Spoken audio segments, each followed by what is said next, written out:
कल्पित है। राष्ट्रीय लोकदल निरंतर किसानों के हित में, अपने कार्यकर्ताओं के हित में काम कर रहा है और जिस तरीके से इंडिया गठबंधन आज चल रहा है वो साफ दिख रहा है कि इंडिया गठबंधन पूरी तरीके से समाप्त हो चुका है। ऐसी स्थिति में हम अपने कार्यकर्ताओं के साथ, अपने किसान भाइयों के साथ हम कोई धोखे वाला काम नहीं कर सकते हैं।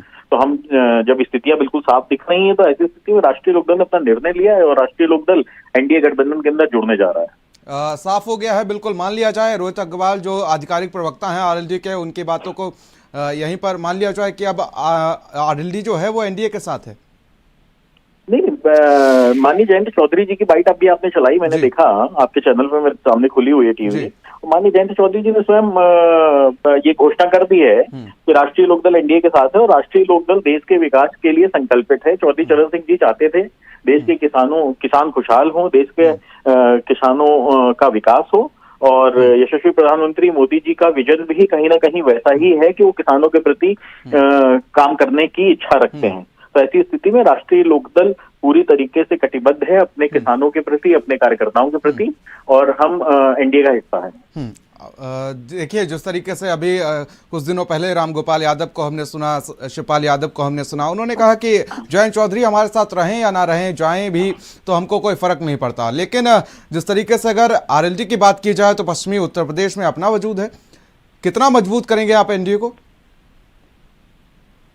समाजवादी पार्टी खाता नहीं खोल पाएगी पश्चिम उत्तर प्रदेश के अंदर, ये मैं आपके चैनल पे दावा करता हूँ। जी, जिस तरीके से देखा जाए 2022 के जो विधानसभा चुनाव हुए थे, अगर देखा जाए तो एक अच्छी खासी सीट्स आपको दी गई थी और उसके बाद आपने समाजवादी पार्टी को ही मजबूत किया था। लेकिन अब अगर देखा जाए तो आप एनडीए के साथ 24 का चुनाव, जिस तरीके से अगर बात की जाए तो सीटों को लेकर क्या कुछ बातचीत, कुछ रोहित अग्रवाल कहना चाहेंगे भारत समाचार पर?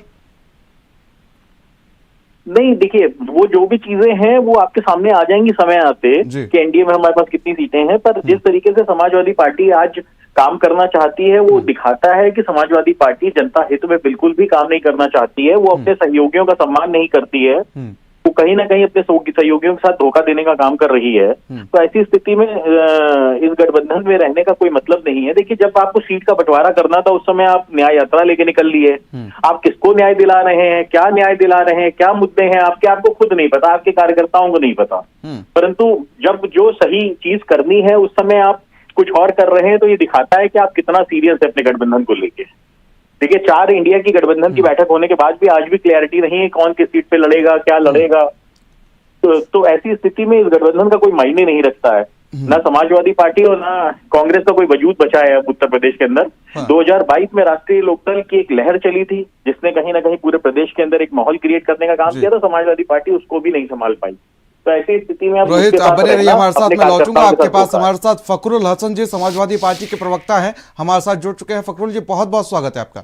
जी, धन्यवाद। देखिए, जयंत चौधरी ने